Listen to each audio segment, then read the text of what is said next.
Hello, everybody. Welcome to Some Patches Required. My name's Aaron Demana. This is Zach Frank. How you doing today, Aaron? Well, I'm just fine, actually. The world is a very friendly place, and everything's been going great. I know that because we discussed right before this that we're both in a very hectic end of, I guess your case is end of month, mine is end of quarter in our job. So if we've got some weird energy about, that's definitely part of it, I think. Yeah, I don't know. but I will say for, work being what it is, there has been some news this week that has given me a great amount of joy and an even greater amount of raw curiosity and general confusion.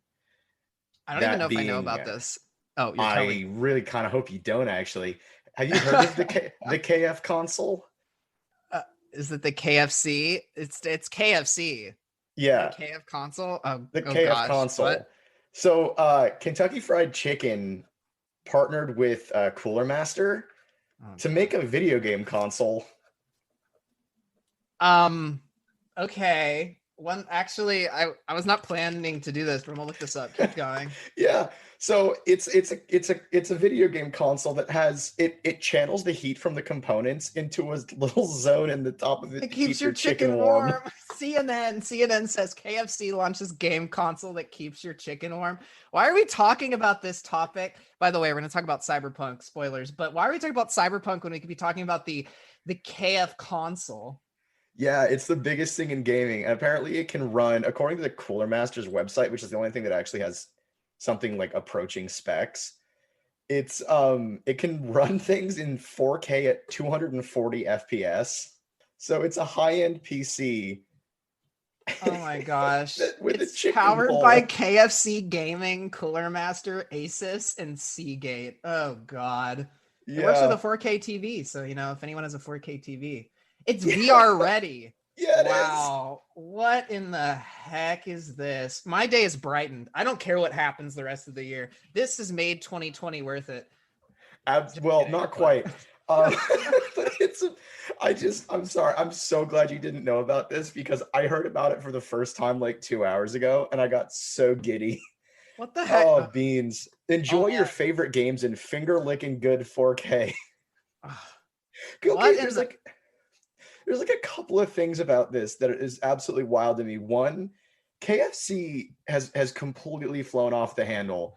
They're also they're making a sexy Colonel Sanders Christmas movie.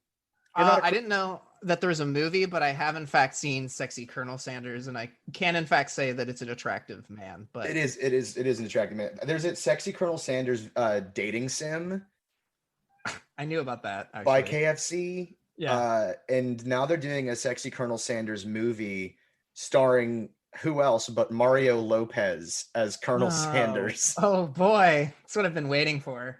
Yeah, I know, right? And I forgot who's actually doing that. I'm just gonna do some. This good audio is typing. I'm trying to Let's figure out how see. much this thing costs. Yeah, I apologize to everyone listening for all the typing and clicking. I was not aware. Aaron did not warn me about this Well, gift from there's heaven. nothing That can is the. prepare. Oh, it's called a recipe for seduction. Oh boy. In a world where there's a sexy Mr. Rogers Halloween costume. No, I didn't read this before I started saying it. No one should be surprised that there's now a movie featuring a Colonel Sanders who is also very sexy. Wait, did they say who is also very sexy in that review, or is that No, I just you started putting that? Oh, you're ad paraphrasing. libbing. Okay. Oh I'm just God. imagining the table read right now. It's like, okay, now Mario Lopez, please do your best sexy. Like, what is that?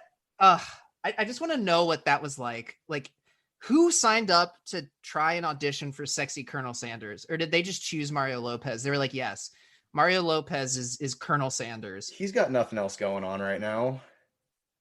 I Oh, I that's have no idea.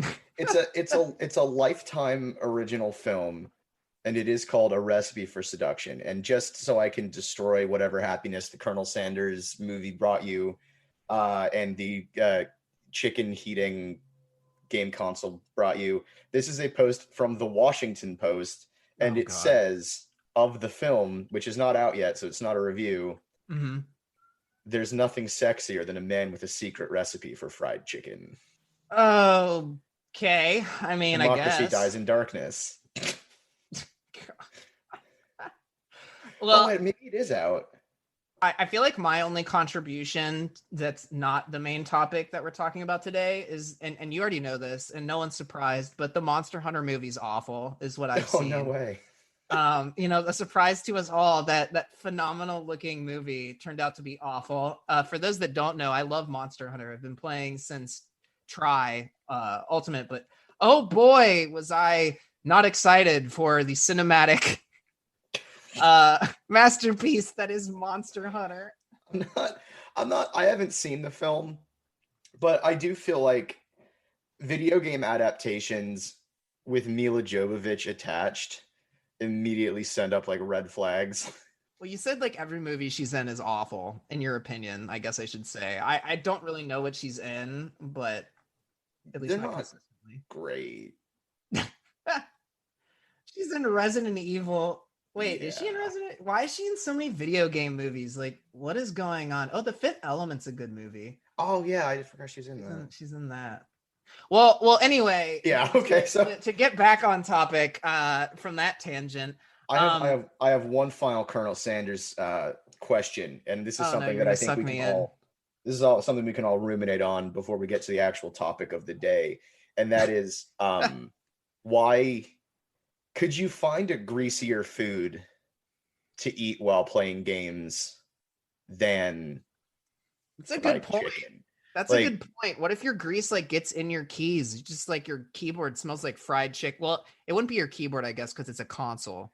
I'm not even. So I'm thinking. I mean, it could be a keyboard. Who knows? We don't know anything about this thing except that it has apparently crazy specs and can heat your chicken up.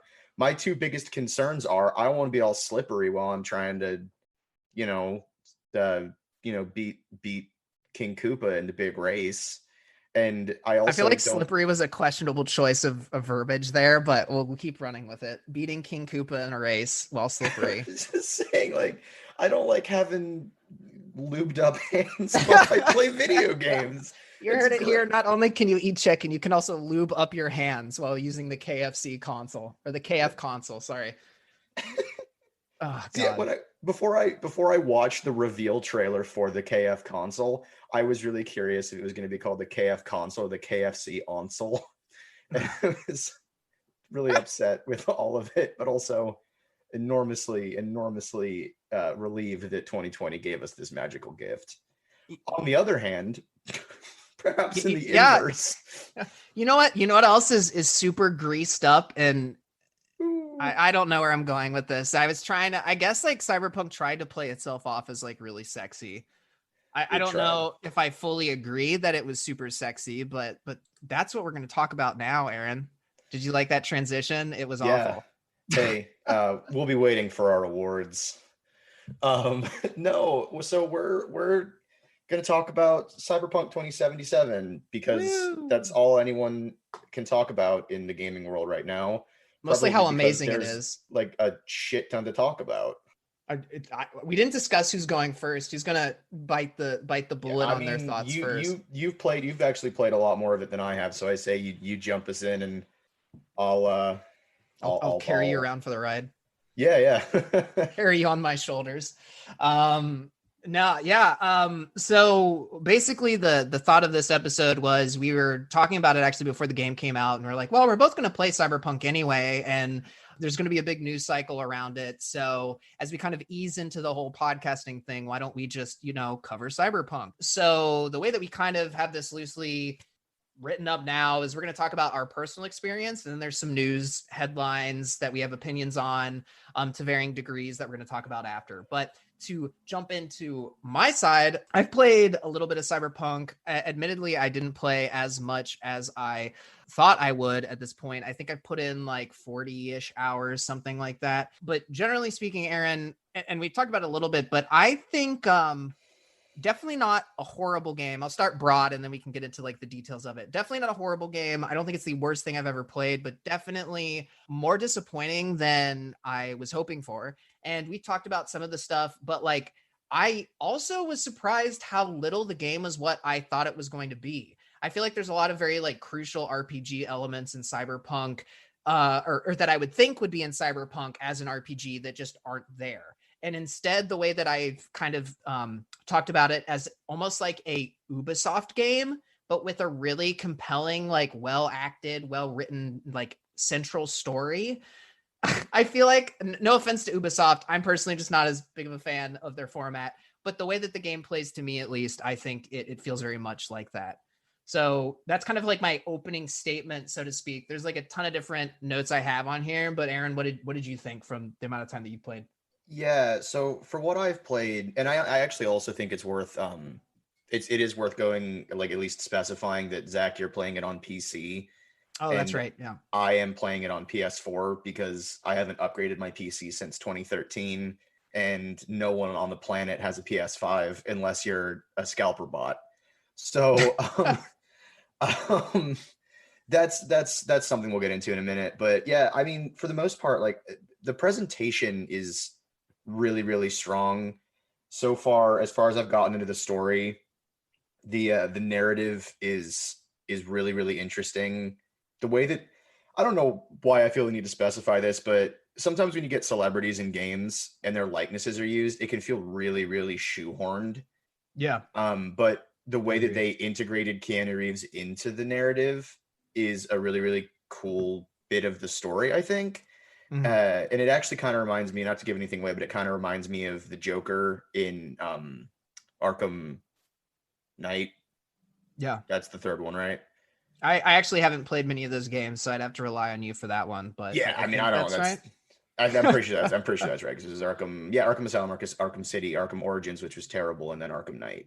Yeah, but like, it reminds me of that a little bit, and that was my favorite part of Arkham Knight was the way that they included the Joker, and there's Mhm. kind of that vibe with this, and yeah, no, I mean, I guess what I would say is I enjoyed the time that I've spent in it, but to your earlier point, I was expecting that it would be the thing where I'd, try and eke an extra, like, 15 minutes into my lunch break to try and play it for a little bit more and then lose some sleep getting way into it, like I did with Yeah. the Witcher 3 back when that came out. But instead, I haven't played much more than maybe 10 or 15 hours of it because there's something missing. Yeah, no, I agree. I mean, to that point, and I do want to just say, if there's any spoil, so I'm just gonna throw out a spoiler warning. I don't think that I'll spoil anything, and I'm gonna try not to because I think I'm further in the game. I'm pretty sure I'm further in the game than you, Aaron. But if anything accidentally slips, like, this is not a review. We're not trying to spoil things, but be warned, something might slip in this first section here. Yeah, anyway, not a review. We're not going to do a comprehensive coverage of everything. We're just discussing our time with the game. To your point, Aaron, I mean, I can even hint on some of like the RPG things that I think are missing. I mean, there's no car customization. Mm. And what I mean by that is color. Like, you can't change the color of your car. If you get the purple and pink bike, which I don't think is actually a thing, I'm just, saying colors, you're not going to change that purple and pink bike. It's always going to be purple and pink. You're just fucked. It could look cool as shit other than the purple and pink, but you're just stuck with it. I think I've even seen, I haven't gotten this far, but I'm pretty sure you can't edit your character appearance after like you start the game, which is just kind of crazy to me.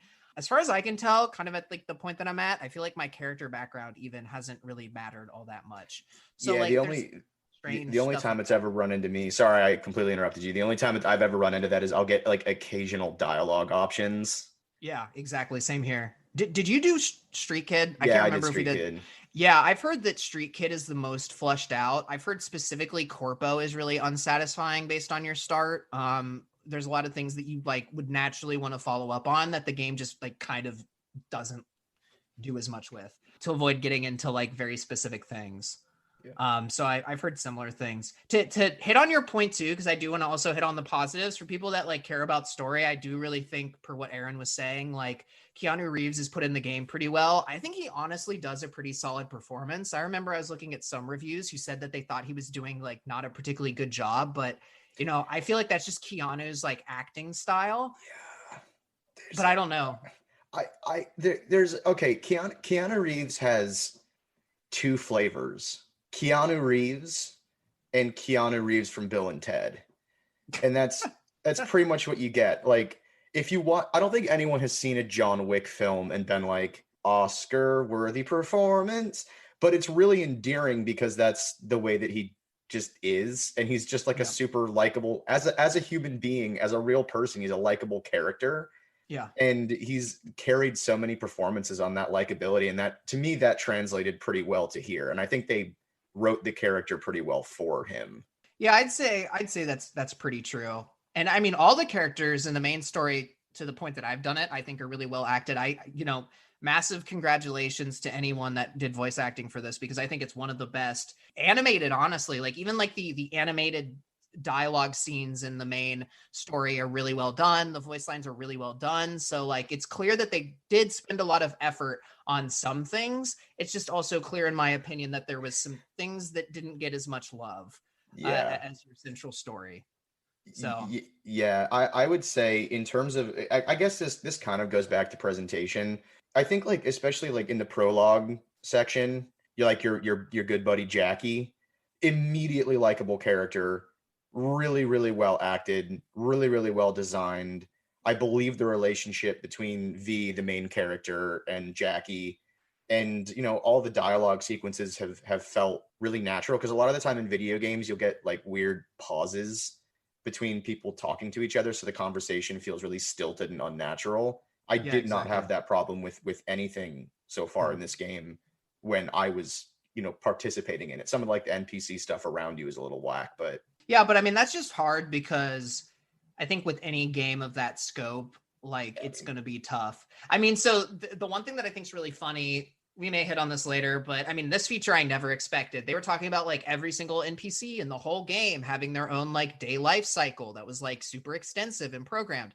And I remember when I heard that statement, I was like, there's no way that like, if you were to program that, it would be so simplistic, because there's no way that there could be something as complicated that people would have like super structured, like changing lives over the course of the game or anything. Like, that's just way too complicated. So yeah, when you look at like the side characters, they're going to largely not interact with you, most of them. I don't think that's a spoiler. I think that, you can yeah, that's expect that fine. sort of. So yeah, to your point, I think when you look at like some of the side stuff, it gets a little bit more shallow, but But I mean, that's not awful. even to compare it to like a Ubisoft game like you did, I'm Yeah. I'm still neck deep in Assassin's Creed Valhalla right now, Mm. and every single NPC in any Assassin's Creed game is just like a thing in your way. Yeah. Unless they have a quest marker, they're just there. Yeah. So there is certainly more depth than that to it, but in a weird way, the depth is largely superficial, if that makes any sense. It's not It's still a set dressing. core.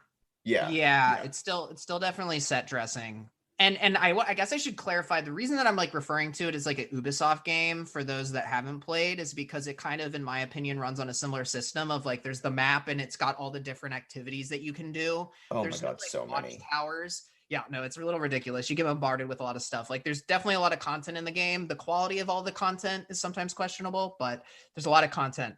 Yeah, Um, I suppose which we I should. thought was interesting. Yeah, I was gonna say, I suppose we should, I guess, talk about that, because you and I have had a conversation in the past, maybe a conversation and a half, about the way that content kind of materializes, and I think that the conclusion that both of us came to was that all the systems don't necessarily tie in to one another particularly well. Yeah, we did. I think the more you play the game, the little it becomes less cumbersome. But I told you, like, when you first get in the game, they give you so many different things that you're like, that you need to deal with, like, from a systems perspective. I was like, how am I gonna remember how to do all of this? Because I mean, some of the systems are like fairly in depth, in their own way. And so I just remember kind of feeling very overwhelmed at the beginning. The systems that I will say work really well are, I was very surprised by the gunplay, the combat, for, in my opinion. I think maybe you said you weren't as surprised by it, but I thought it was a much better step up than I expected. I expected like Witcher quality FPS kind of combat, and I think that they did go above and beyond. not above and beyond, maybe that's too much praise, but like compared to what I was expecting, I actually think the gunplay feels pretty solid. Melee is a little bit less so, but melee combat's, I think, kind of just tricky in first person. I know that you have a lot of opinions on this next thing, but I think driving's maybe even better than I expected. Motorcycles definitely easier to drive than cars. In every game ever. In every game ever, but that was pretty good. Oh, and hacking. Hacking is a lot of fun. I had a lot of fun with hacking. But yeah, there's other stuff like the brain dance stuff, which I know has been shown. So I feel comfortable talking about that. That can be kind of cumbersome and awkward. That system. I'm trying to think of some other ones right off the cuff, but they're not coming to me. What are some things that you are stuck out to you, Aaron?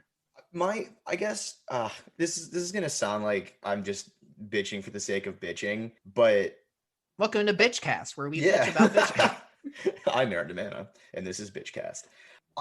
I think that the majority of individual mechanics top out at functional and don't go much farther than that, which isn't necessarily a bad thing, because that's probably how I would describe the combat in The Witcher 3, which I thought was a phenomenal game.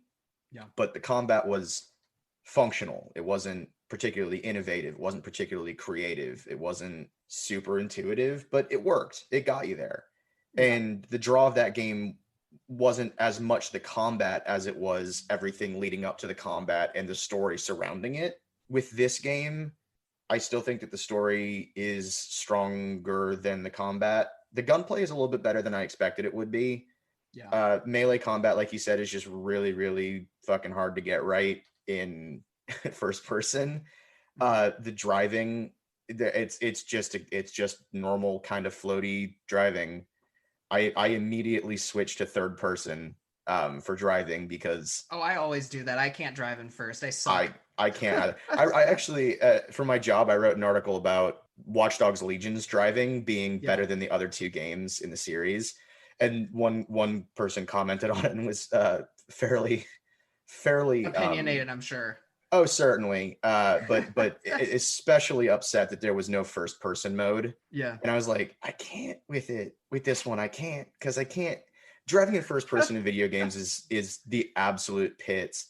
But yeah, I mean, like, I actually think the brain dance stuff was some of the more interesting, like, puzzle mechanic stuff than I'd seen in the games up to that point.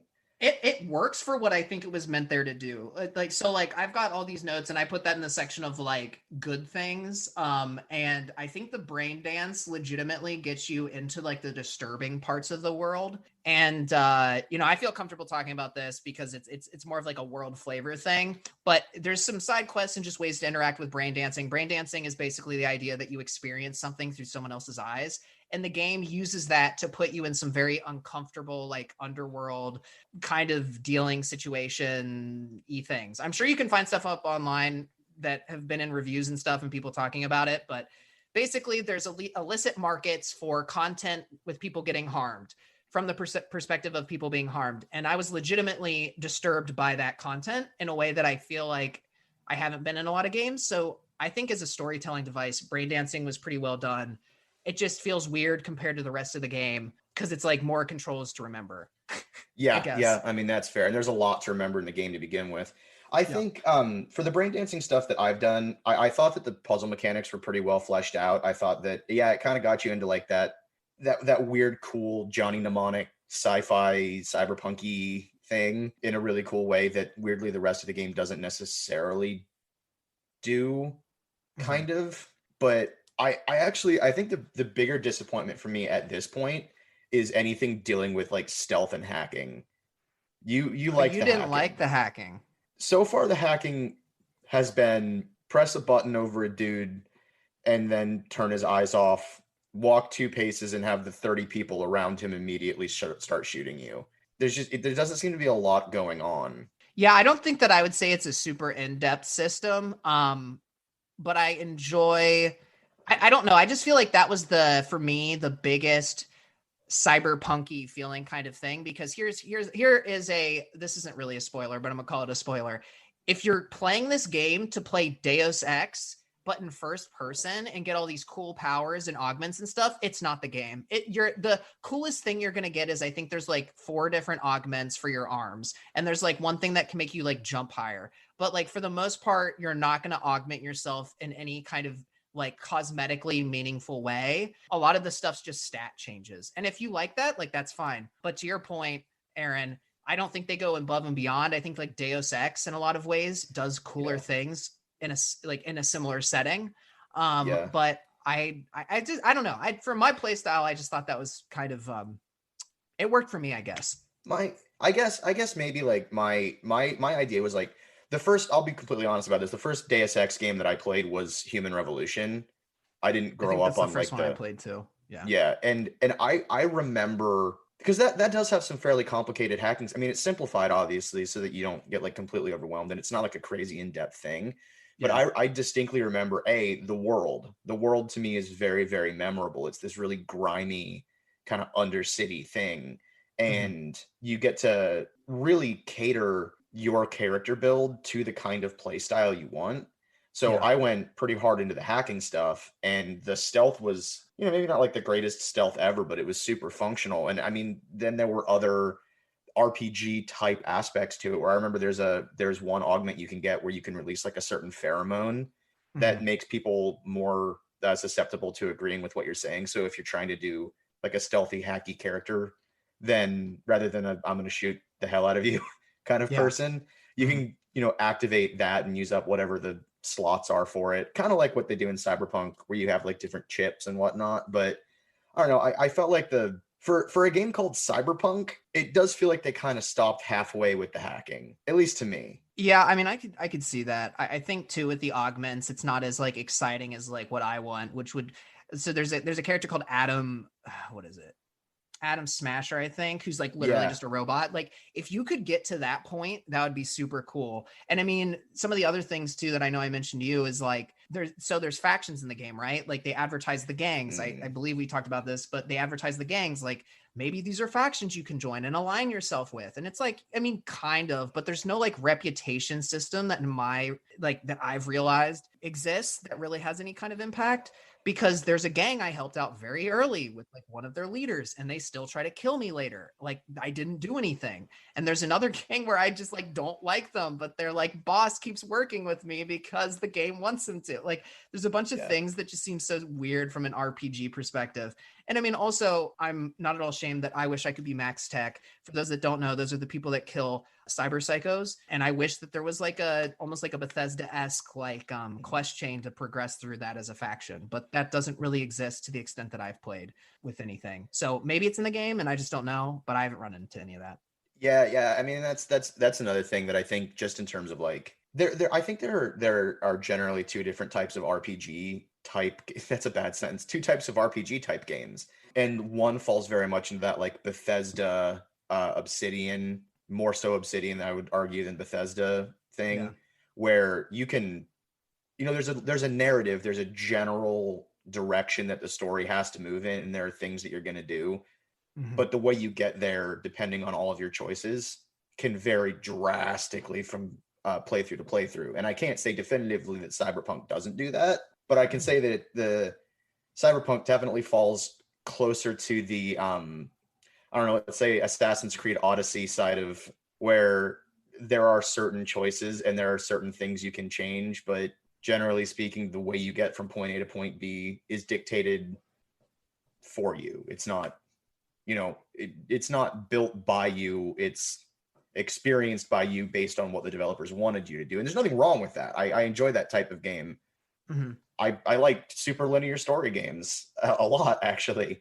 But I do think that if they were going to try and do something a little bit different from The Witcher, then maybe not having the world hold you at arm's length would have been kind of a really interesting way to go with it. Really let you dig into Night City and immerse yourself in it and live a life in there.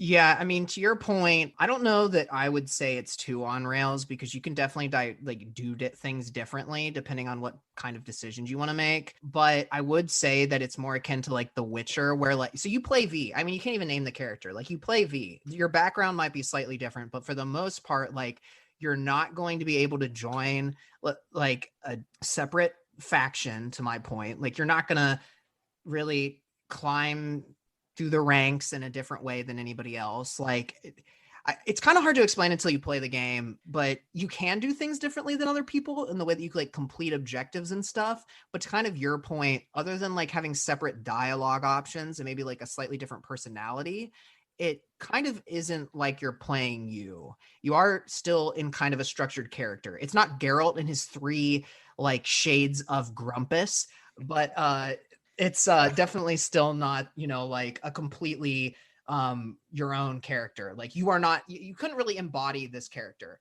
It's even, I would say it's more structured than even like a Fallout 4, where you're forced to be a dad in Fallout 4, spoilers, but you're still in that game, largely allowed to join whatever factions you want, make a lot of really big decisions for the world. And in this game, I just don't really feel like it's the same from what I've experienced. Yeah. And again, I don't have a problem with that type of game at all. I just think that, because I also thought, I mean, like, I even liked like the mixed RPG approach of The Witcher, which is definitely an RPG, but you are still in this very set character, which allows the developers to write a tighter narrative. Yeah. I almost would have enjoyed seeing a looser narrative in this game, just because the world of like the world of it should be so much more engrossing than it actually is. But it doesn't.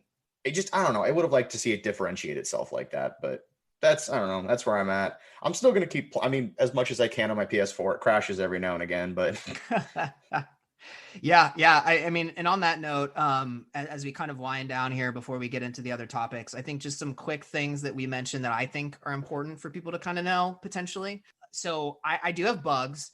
Trees show through walls and characters for me, regardless of where you are. And like Aaron was saying, I'm on a fairly strong PC. I have a 1070 Ti. Off the cuff, I can't remember what my processor is, but I'm pretty sure I'm running an i9. I mean, I'm doing all right specs wise. But I definitely have texture glitches every once in a while in terms of things loading in. Floating objects don't really bug me. I'd say the biggest one for me is definitely the trees. Like, constantly, I'll be like miles underground and there'll be like a tree showing through the building or something like that over someone's face. And it looks like a messed up PowerPoint presentation. And I'm just like, this kind of kills it when it gets in the way like that. But there's some other bugs that people have been having, which are way worse than mine. So I've been fortunate, I think.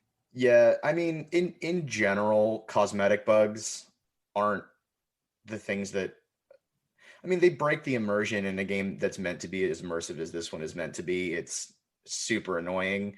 The ones that bug me are like, there's been times when my gameplay has been either like interrupted or just completely wrong Yeah. because of something. Mhm. Like the cops get called on me for doing nothing, or And that is a bug I found out. There's people that are expressing that, and yeah, I found out that's a bug after watching some videos, because I know yeah, you because asked me about that early on. I asked Zach, I'm like, why is it that when I try and do the mission about killing the people that are You're doing a supposed to bad kill. crime, and then the minute I shoot a gun, they're like, the police are gonna come fuck you up, Aaron. I'm like, I don't want that. I'm doing this job for the cops. This is they assigned this They to me. hired me for this. Is this a reverse hit job? Yeah, but I mean, yeah, like, but that's the kind of stuff that irks me more, and part of the reason that I haven't been playing it as much, because I mean, I can forgive graphical glitches, and The Witcher 3 launched rough. Like, it wasn't polished when it came out, but it got better, and I'm sure this one will too. My biggest problem is that right now the world keeps me at arm's length, and I'm not sure how much motivation I'm going to have to go back to it after I'm done with the story. But, Yeah. Yeah, whatever. definitely. That's Yeah. Oh, sorry. I kept trying to jump no, in there. that's good. I was just saying, yeah, that's pretty much where I'm at vis-a-vis quality. Vis-a-vis quality. Yeah, I think that's like most of the big issues. I mean, I've got problems with how many guns the game constantly wants to get me, and not being able to look good because it does a similar thing with armor. And like, if you experience that, it just throws guns at you. So you're constantly upgrading. You don't get to like really experience the same loadout or the same look because of the way that they handle armor and guns. But I'd say honestly, that's my biggest criticism, is I just don't like that. It doesn't feel good to constantly have to upgrade and like be in my inventory deleting old stuff or like breaking it apart. But to wrap up my section, yeah, definitely have bugs. definitely, in my opinion, not game of the year material. Definitely disappointed on my end. Not the game that I thought it would be, but it's not, from my experience, it's at least a, average game. I think I would say it's above average, a little bit, but I don't think that it's this masterpiece by any means that people were expecting. Yeah, I think the hype machine had a lot to do with those expectations. So I mean, I wasn't walking into it expecting it to be the greatest thing ever. I would say that there are some things that it does extremely well and some things that it does extremely poorly. It Mm-hmm. doesn't feel like a next gen experience to me. I would say that for me it lands average or slightly below average overall. Which I guess it's worth then moving from there into saying like there's reasons for that Yeah. that don't have to do with us talking about gameplay. Yeah, nope, there are definitely reasons, and this is our wonderful transition into some of the news around what exactly is going on. And I guess the way that I'll start at least my comments on this is, I think, Aaron, you and I have been pretty calm in terms of our response. For those that don't know, somehow the response to this game has been anything but calm. People are either defending CD Projekt Red adamantly or absolutely trying to tear them a new one. I don't think that I've seen an organization lose so much faith from like a consumer base ever, honestly. Like this decline literally was over the course of a week, and you'll kind of see that in some of the topics that we bring up. I was actually looking at something recently, Aaron, in one of the articles. I can't remember which one it was, so I apologize for that. But one of the comments in it was basically saying CD Projekt Red, this like wonderful company known for games like The Witcher 3. And I kind of laughed to myself because I was like, that's the only game most people know them for. Like I've played The Witcher 2, which is a good game in my opinion. Combat's kind of meh.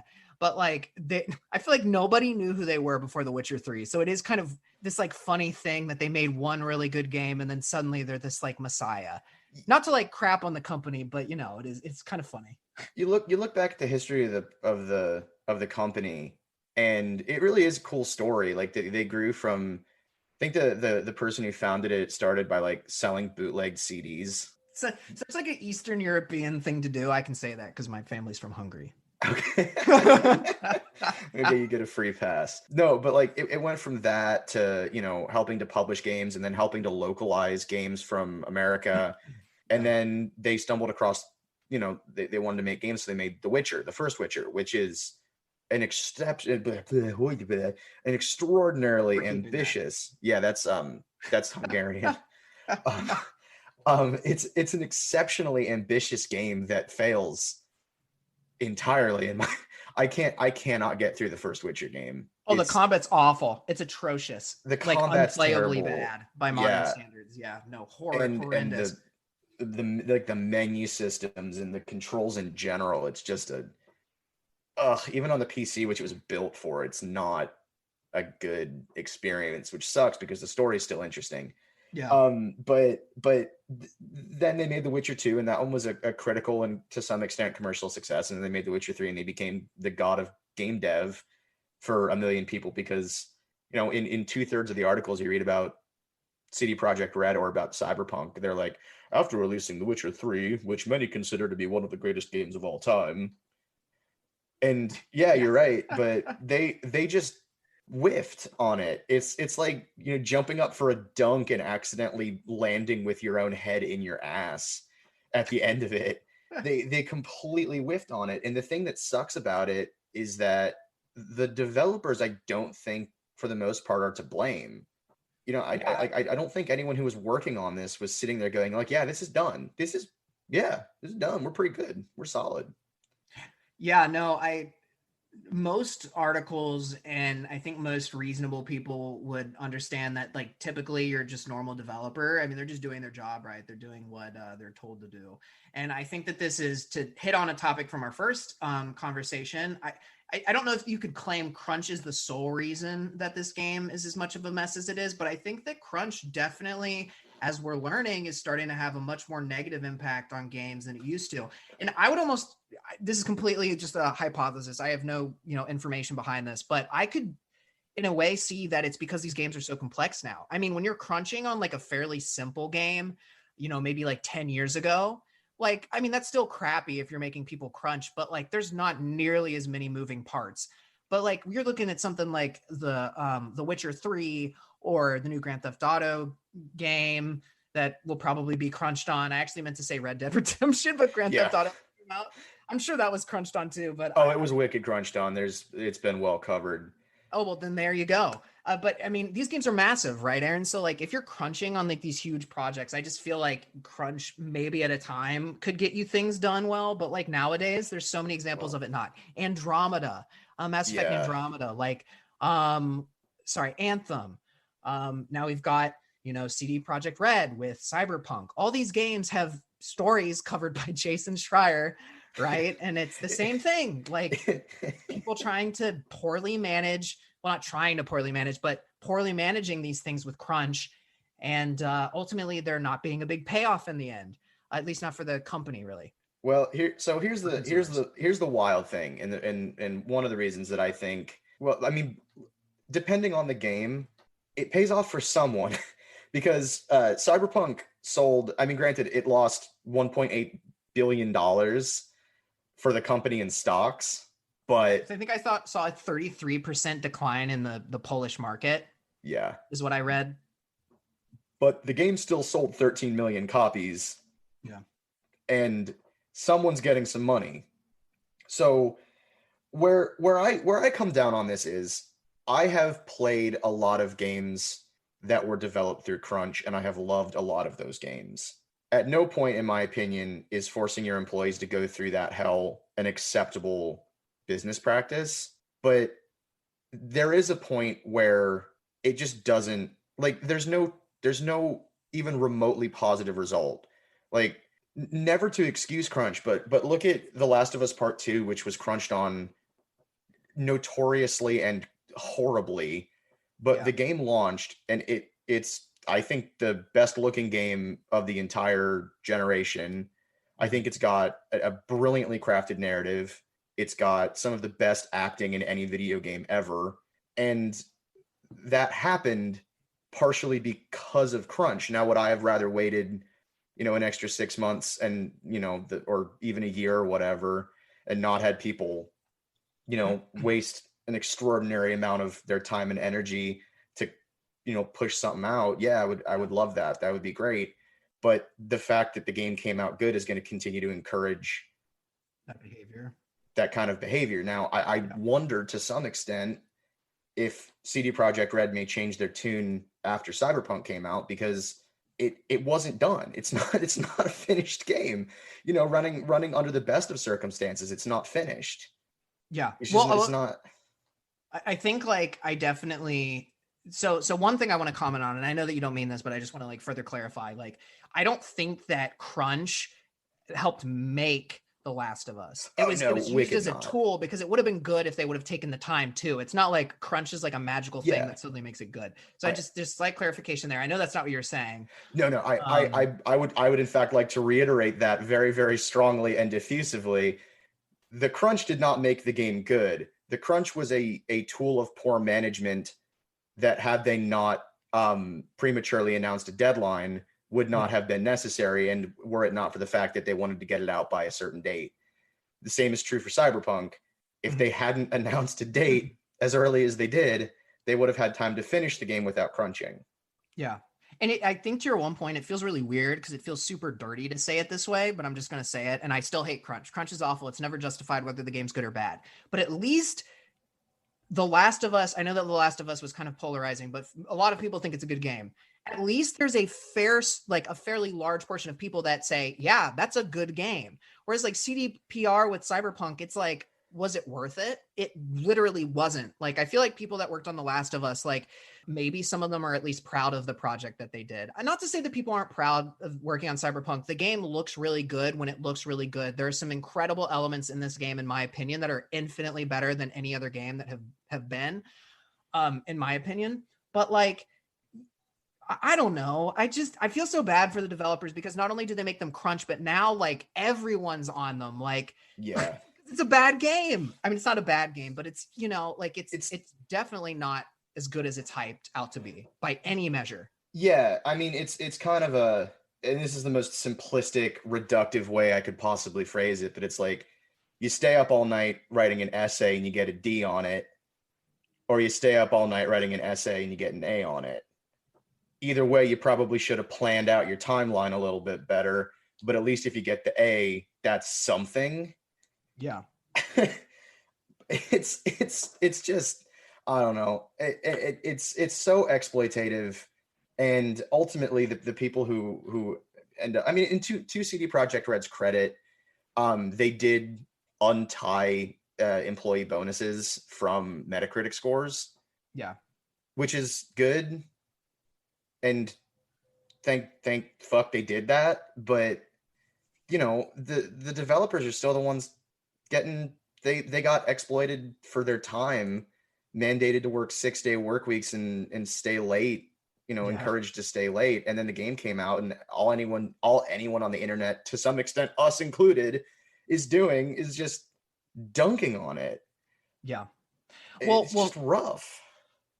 I think my one comment, so yes, absolutely, some positive things to come out of that. Employees will be receiving their bonus. Originally, it was said that their comp was based on hitting a 90 or above on Metacritic. I have a comment on that here in a second.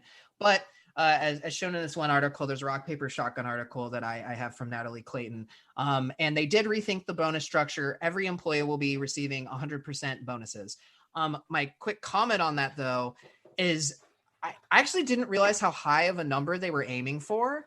Well, okay, let me say this. I think that aiming for a Metacritic score in order to get your bonus is absolutely ridiculous. I could understand from a business perspective if it was like how much money was generated for the company, but there's some wonderful games out there, in my opinion, that probably have Metacritic scores of like 70. Like a 70 is a good score. Like you don't need to get 90 to bring in like tons of money. Like I feel like there's tons of like just all right games that make tons of money and just crush it. And so the idea that like people don't get anything, I mean, I don't know if that's exactly how it works. Maybe there's like a partial incentive if they reach like a different thing, but I just think that's so dumb, because ultimately, like, especially with things like review bombing, these people have so little control over how people perceive their game. And it's just not fair. Well, first off, I didn't mean to interrupt you. I was going to say, first off, I actually do think that generally it's tied to the critic score, not the user score. Okay, well, that's a little bit better. Yeah, but that also does not make that an okay thing. Yeah. I think tying employee bonuses, yeah, I mean, like, I get it. Like, you're a manager, you're thinking to yourself, okay, I want to incentivize quality, but that's so, like, what's quality? Exactly. I mean? It's all very subjective. It's a terrible, terrible system, and a lot of companies do it. Yeah. Tons of companies do that. I don't know. I guess maybe I'm just old fashioned, but I think people should be fairly compensated for their work. Yeah. I mean, at least in something that's a little bit less like biased in that way, you know, that's a mess. What are some of the other fun things that have occurred with that? There was the comment. Sorry, Go.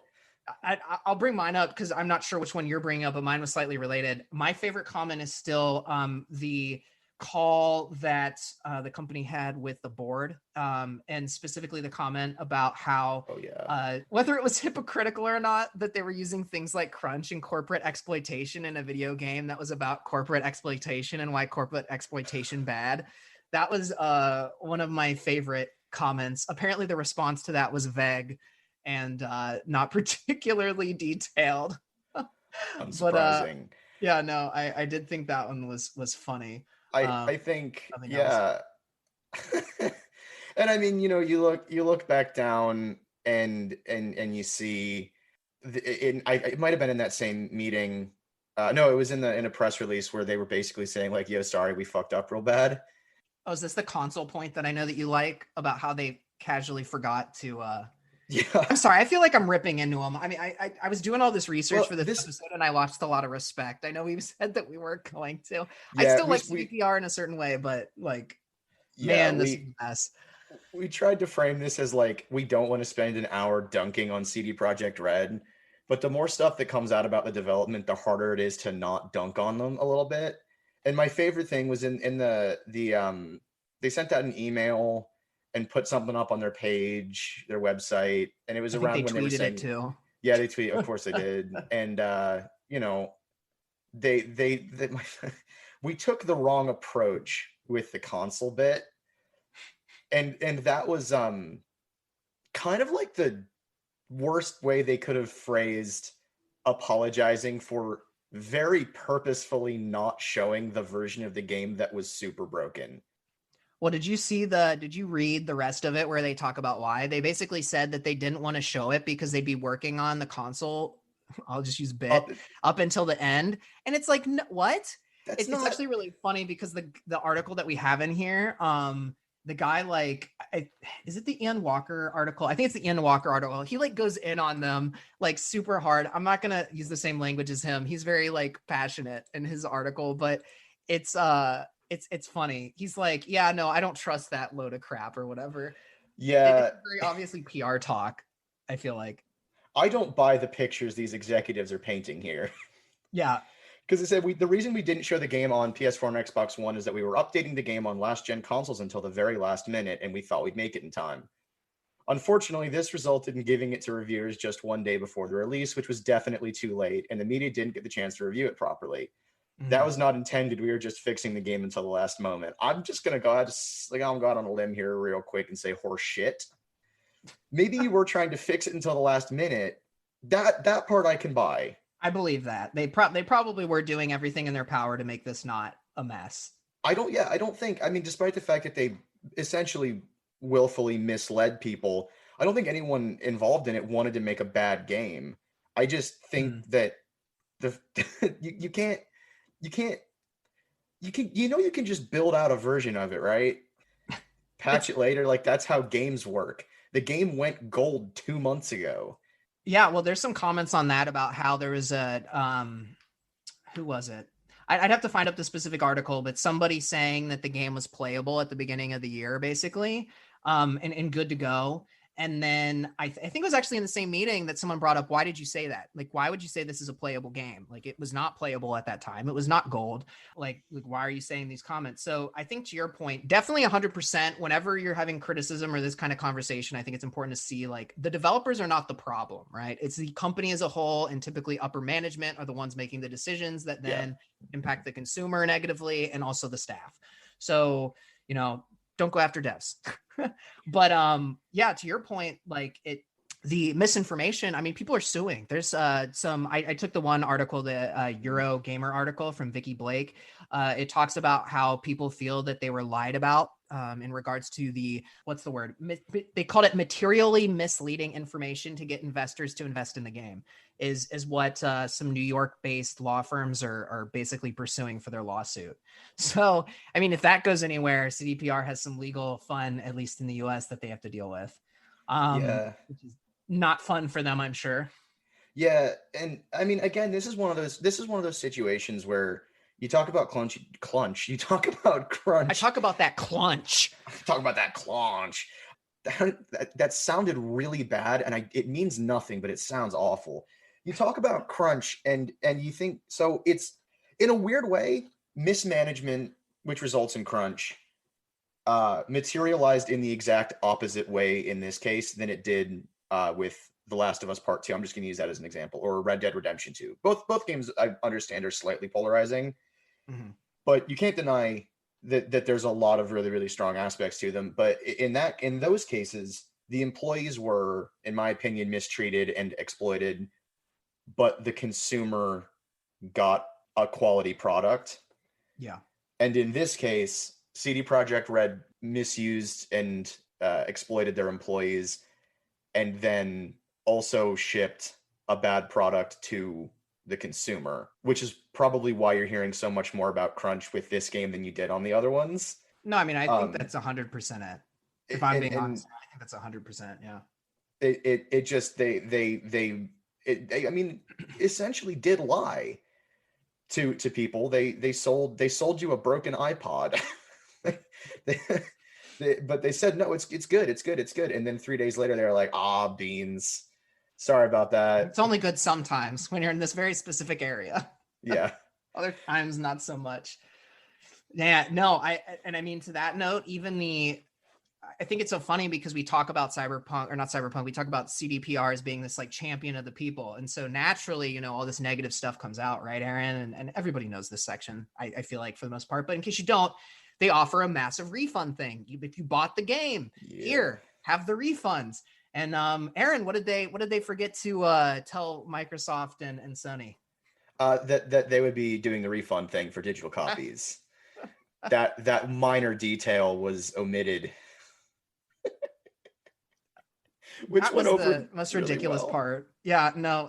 For those that don't know, Sony delisted Cyberpunk Digital, the digital copy off the PS Store. And I like reading some of the things. It's like CD Projekt Red is saying that they had a conversation with Sony and came to like a mutual conclusion or something. And I'm like, Sony chewed you out. Like, I work on the partner side of business. Sony was not happy with you when you did that. I'm surprised Microsoft didn't do a similar thing, but Microsoft didn't delist. And I think Sony now is saying that they will let people refund, but like, that's the craziest part, because to your point, I think you messaged me when that happened. I did. And it was on CNN, like CNN Business, and like all these Yeah. different things that like you never see games on. Like, it made national news, this whole situation, because I mean, I guess when 13 million copies, I mean, that's a lot of people. So, or sorry, Yeah. oh, that is 13 million. I almost said billion, but Yeah, that would be a lot of copies. Yeah, I mean, like the entire. Sorry, it's just like that's the most buck wild thing. Like, I understand if I was in CD Projekt Red's boots too, and I was trying to deal with this massive PR apocalypse. Yeah. I would be like, okay, let's rush out a statement. We're going to offer refunds. We're going to offer refunds. We're going to offer refunds. But while person A is writing the statement, maybe you send Sony and Microsoft a quick email. Yeah. You say, hey Phil Spencer, I love your jackets and fun t-shirts. You're just like one of us. Hey, we're not gonna stop people from refunding this. We just wanted to let you know. Yeah, no, I mean, it's been a glorious mess of a situation. But I hope, at least on my end, like, I hope it, to your point, this is kind of like I think kind of like ending statement here, kind of like synthesizing a lot of the different, we went through a bunch of news points. This did not go the way that I thought it would. We kind of synthesized them all together, I feel like, more than maybe we expected. But my overall theme and hope from this is that as we continue to have these failed games, I'd call it failed, compared to expectation, as we can continue to have these, failed games that have relied on crunch so heavily, I hope that just lets people realize, like, yeah, sometimes you can crunch and abuse people, and like, maybe some people think that's worth it when the product's good, but it's a gamble now. Like, now there's all these huge games where people are losing that bet. They're betting people's lives, basically their livelihoods, and they're losing that bet in terms of making money, which, like, I'm not saying that you should ever make that bet. I think it's horrible always, but like, what's the point ever if there's such a large chance that it'll fail? I feel like at this point it's like a 50-50 whether it's going to succeed or fail. Yeah, or it's starting to be. I think well, I mean, first off, I'm not going to be all like crazy hyperbolic and say like, oh, Cyberpunk's the worst game ever, because no, it's not. I'm going to probably play some over the holidays. I don't hate the game, so I'm not going to say that. I'm not going to say it's the worst game ever. And I know that Cyberpunk is going to get better. It's going to get more stable. It's going to be improved. There's probably going to be expansion stuff that's going to be hopefully more solid. My biggest concern is that will come at the expense of more crunch for employees. But my hope for this is that, because consumers are inherently, and I say this as a consumer, consumers are inherently self-absorbed. We care most about things when they directly impact us, which is why people are so mad about this game. So my hope is that all of the terrible work practices that were employed to get the game out, that are now kind of coming under a microscope, will actually motivate change. If not in the entire industry, then at least at one company. And maybe that can serve as, some kind of example for the rest of the industry to follow. But to be pessimistic for a moment, at the end of this wonderful year where nothing bad at all has happened, that has not yet been the case, and crunch has been a reality very much since the earliest days of video games. So Yep. Again, it's not all about crunch.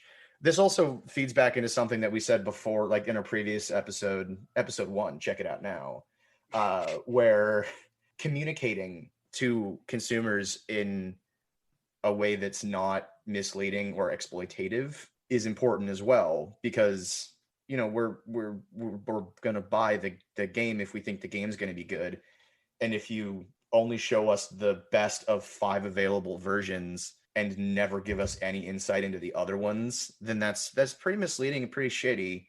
Yeah. So the point I'm trying to make is that CD Projekt Red did almost everything that they could have done wrong. Almost, not everything, but almost everything that they could have done wrong. Pretty damn wrong.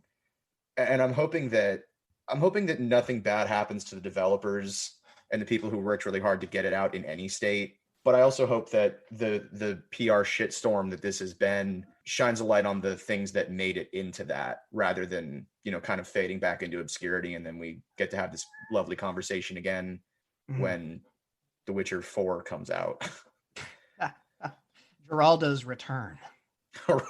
No, they said his story's over, so I don't. Yeah. It may still be the world. Who knows?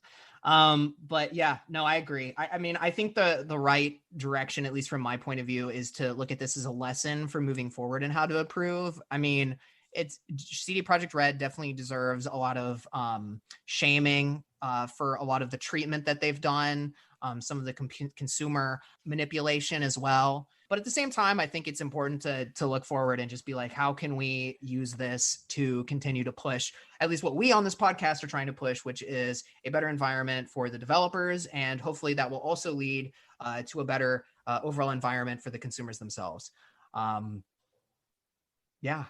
I mean, I think you summed it up pretty well. I think, if you can't undo what's been done, but you can definitely use it as a learning experience to move forward and actually improve upon what screwed things up in the first place. So, use the shit that happened to make it not shitty next time. Yeah, nope, I'd say that's fair. I guess on that note, unless you had anything else. No, I think I'm all good. So what I will say, because we didn't do this last time, but now we do officially, well, technically we have a YouTube, but there's nothing on it yet. So we will get that. And maybe you'll be watching this on YouTube at some point, and then you'll be like, wow, this is really outdated, Zach. Good job. Congrats, me, in the future. I don't know. I'm rambling. We have a Twitter. We also have now been on Spotify and Apple Podcasts, and also on Buzzsprout. So feel free to check us out on any of those, whichever one you prefer. We are going to aim to be on Google Podcasts at some point here soon. We will keep people updated on Twitter as best as we can. Yes, absolutely. So feel free to check us out on that. And also definitely do make sure to check out Beach Girl on Spotify, who provided our absolutely banging intro and outro music. I think they just posted a little while ago a extremely interesting cover of I'm a Believer. It is very interesting. I kind of dig it, though. Oh, I kind of dig it, too. It's haunting. You never thought that I'm a Believer, originally by the Monkees and covered famously by Smash Mouth, could be a haunting song? Check out Beach Girl's cover of I'm a Believer. It's a trip. Yep. And then don't forget to also, if you like our logo, check out Dougie Art. That's Dougie Art. And you can find her on Etsy or on Instagram. We'll have links for all of that in the episode description, so feel free to check out there. And with that, this has been Zach Frank. And Aaron DeMana. And we will catch you all on the flip side. Peace. All right, bye.